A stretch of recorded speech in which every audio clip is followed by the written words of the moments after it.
What is up? It's Matt. This is like take two because I kind of reviewed the film that I shot last night that I posted about on Instagram, and yeah, it's awful. Like, it was just literally like 30 minutes of me like rambling incoherently. Even with the magic of editing, I don't think there was much saving grace. I was just really tired. I was feeling pretty crappy. I still feel a little sick this morning, but after like 5 hours of sleep, I'm feeling a lot better than I did.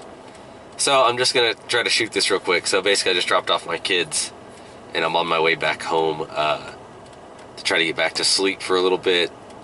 Then I gotta wake up early, come back here, pick them up, and then take them to work with me to swap them to my wife if she gets off as I go in. So definitely night shift struggles.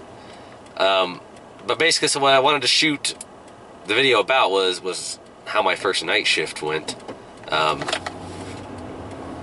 So definitely a few things, to prepare for night shift. If you've never had to work an overnight before, one of the biggest pieces of advice is the night before your night shift, stay up late. Don't necessarily try to stay up like the entire night, but definitely try to stay up late.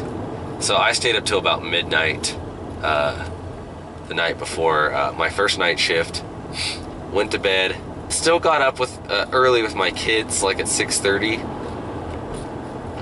Because really, I'm just trying to get my body used to staying up late. It's not so much about anything else. It's just because my body is so not used to staying up late, but it can get up early still.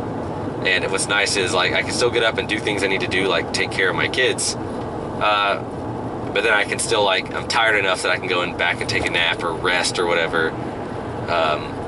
So it's not like I've been up for 24 hours.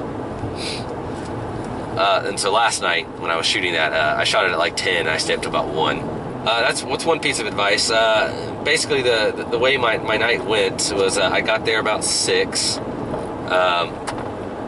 Because I always leave pretty early. I'm still learning the traffic trends on that route for the nighttime, since I've mostly only ever driven in the days there. So an hour ahead of time, and I got there in like half an hour. So I got there about 6 o'clock.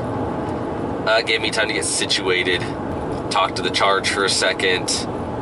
He kind of let me know what was going on, kind of just relax. Some people like to get to work early, some people like to get to work right on time. It doesn't really matter. That's just a personal thing. So I like to get to work early and like settle in for a minute. Then my preceptor got there, so we talked for a minute, and then it starts right away. Like, boom, I had my sheets, I had my area, so I knew what we were doing. We use Voiceras there instead of phones, so she showed me how to like program my areas to the Voicera, and that way anyone, you could say unit whatever, RT, and it will call me because I'm the one logged into that unit. So I'm logged in. I mean, I took it full charge. Like, she didn't log into any. She was logged into a Voicera just under herself, but wasn't under any units. So I was like fully responsible for the calls from the nurses and whoever. So, and then we did our report, and report goes really fast. They were actually short of therapists that night. So everyone's loads, I think, were just a little bigger than usual. They might have even been down 2. I really don't know. There was only 5 therapists, not counting me, since I'm a preceptee, and then a charge. So the charge, is basically running around helping everyone out on top of taking calls for rapids or codes. The charges are intubation trained at this hospital, so they handle all of those types of calls as well. And my charge not last night, but my charge that night, he really helped us out, because we had a really big first round, on top of the fact that I'm precepting, so I'm slow. But yeah, so report is like full speed. A piece of advice I have about report would be come up with your own shorthand if you don't have it already. You know, maybe you did more sitting through report in school than I did. But come up with shorthands. Because they're going to go, 54-year-old female, full code, in for COPD exacerbation, history of, whatever, and medications, verifying the frequency of the medication.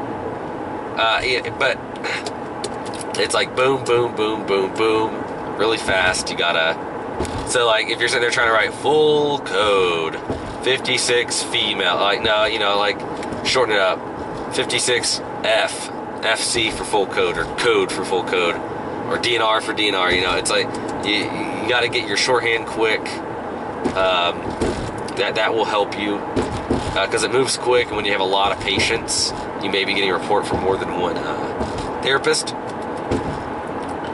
So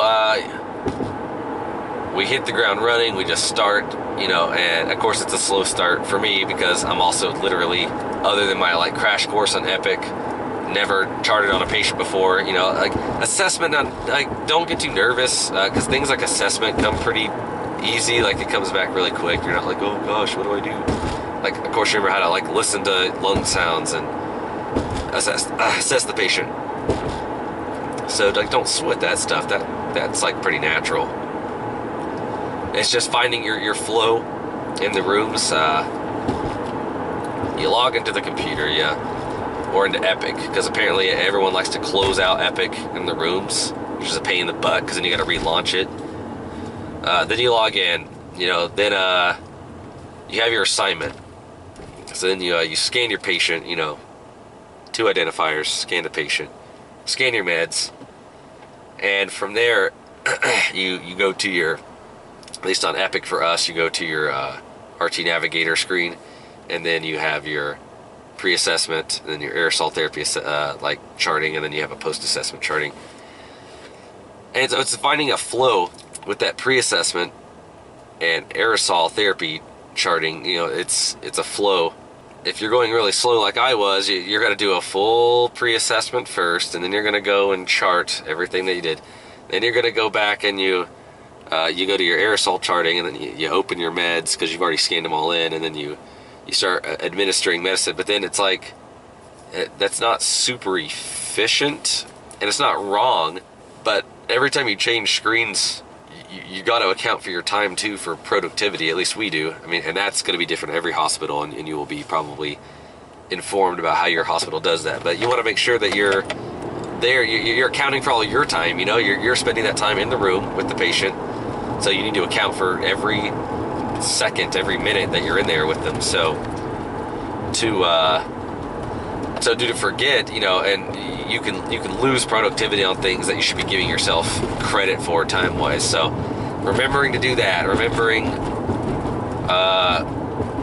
almost every aerosol therapy charting, if we'll have a box about MDIs, and you have to remember to like chart like, no eval at this time, because you weren't evaling for an MDI. You were just there to give an aerosol treatment, be it PRN or scheduled treatment. So it's just funny that you got these just all these, and so like again, that's like muscle memory. Eventually, the more you do it, the faster you'll be at it. And by the end of the night, so like the first round was really, really, really brutal and long. We got lots of calls for other things outside of what we were already scheduled for. Our scheduled load was huge. And then me being new and slow. So, by the second, third rounds, I could feel myself getting faster and faster and faster and more comfortable with the charting. Now I've had 3 days off and I'm going back tonight, so hopefully a quick refresher. And then some of the things about charting are specific to the therapist. Not everyone charts quite the same, and again, it's not wrong or right.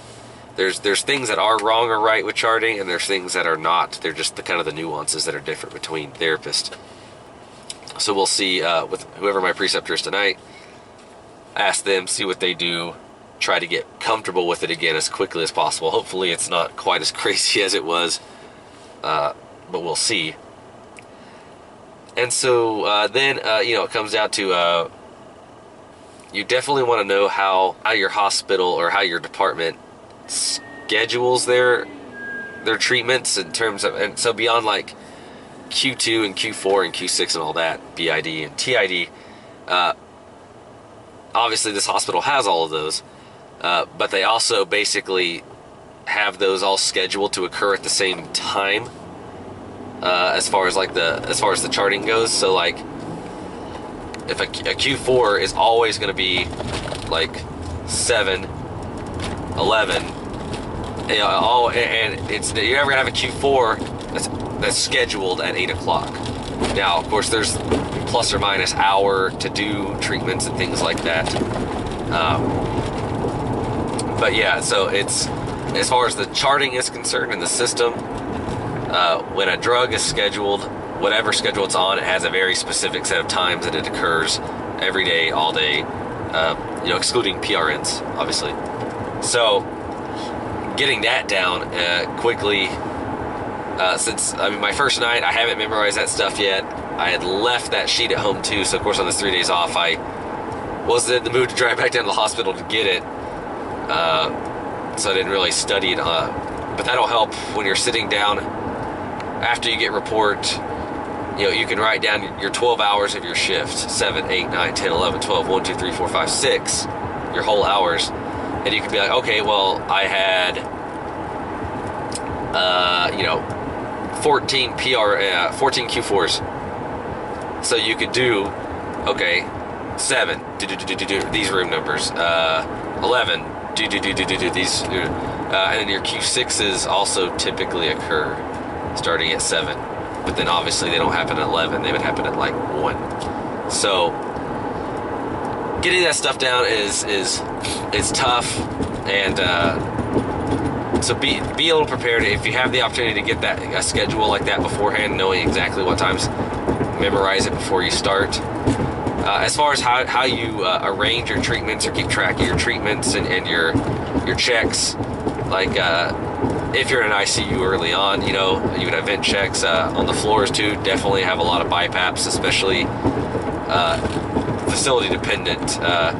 We don't really do checks like vent checks on home BiPAP and CPAP, but in-house, if someone's using our BiPAP or CPAP, we absolutely do a 4-hour check, just like you do on a vent in an ICU. So yeah, it's figuring out a good way for you, whether that's something you created or you find some online thing to manage your stuff. It is whatever. I just kind of did whatever my preceptor did. She showed me what she did. She's like, this is just how I do it. I said, well, I'm just going to do what you do for the sake of clarity tonight. And yeah, definitely by the morning, I was tired, not just because it was my first overnight. It was a busy night, a lot of walking. I would have been curious to see how many steps I did. I would say my biggest piece of advice here to end this would be, there's a very good chance your first night, maybe after your first rounds, maybe after the end of the night, you're going to feel defeated at some point. You're going to feel like if it wasn't for me, these guys would be able to handle that on their own, no problem. And while that may be true, if you work with a good crew, they're gonna let you know, hey, like, don't worry about it. And that's one thing. Like, the crew I was working with that night, my first night, they were like, dude, you did fine. It was a crazy load. Like, we don't expect you to be fast anyway. So like, you did awesome your first night. Kind of, it was very positive.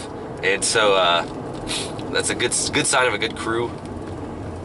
For me, after that first round, my preceptor kind of cut me loose for lunch because we were still doing a blood gas in a room, and it was almost 11 o'clock, and that's when the cafeteria closes on Saturday. And I'm like, And she, had it in her mind to like ask me like, hey, did you bring lunch? Because the cafeteria's gonna close like in 5 minutes. I'm like, oh, I didn't. She's like, I got this. Go, and I'll meet you back in the department. And it was,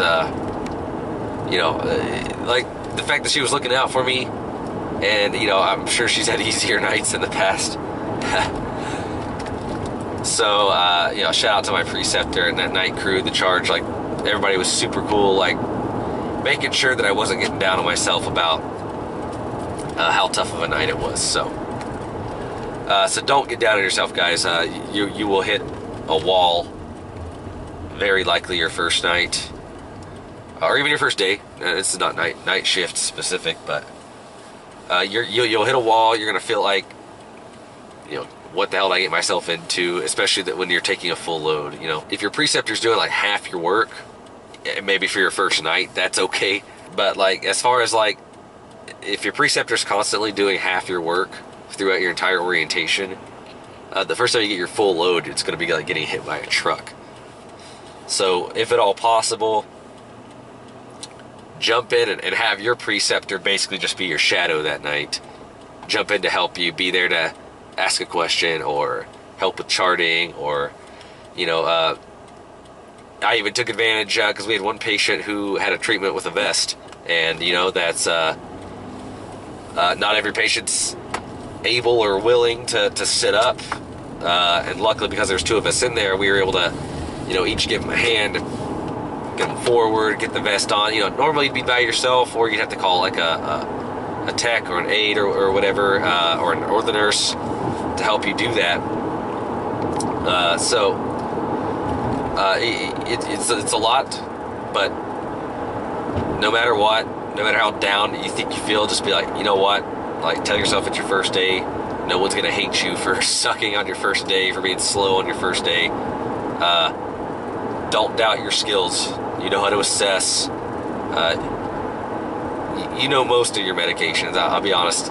There's still medications that I read. You can't mix these two, or you can mix these, or these. You got to do 2 separate cups. And I know for certain things like Toby, I know it's typically not mixed with other stuff, but like when people are getting Brovana mixed in with something like Duoneb, or an A&A where your albuterol and your atropine separate. It's like, oh, you're not supposed to mix that. It's supposed to be given separately, blah, blah, blah. And then, it is whatever. Your hospital probably has a policy about that.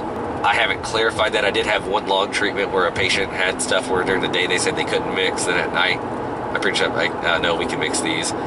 So little things like that you kind of learn as you go. Or if you're really curious, don't hesitate to ask like your educator or whatever. But anyways, guys, I'm gonna call it there. My throat's getting dry, my nose is stuffy, but I wanted to shoot this a little bit more coherent video. I got a few hours of sleep instead of me like rambling on for crazy for 30 minutes. So guys, thank you so much for watching. Take it easy for all you getting ready to start working. Like I said, don't sweat it. Just go in with your empty slate, and you'll be fine. It's not like school, I'll say that. It's like going from Little League Baseball to like Major League Baseball, man, full speed. But you all passed. You all can do it. Like, don't ever doubt yourself. All right, guys, take it easy. I'll talk to y'all soon.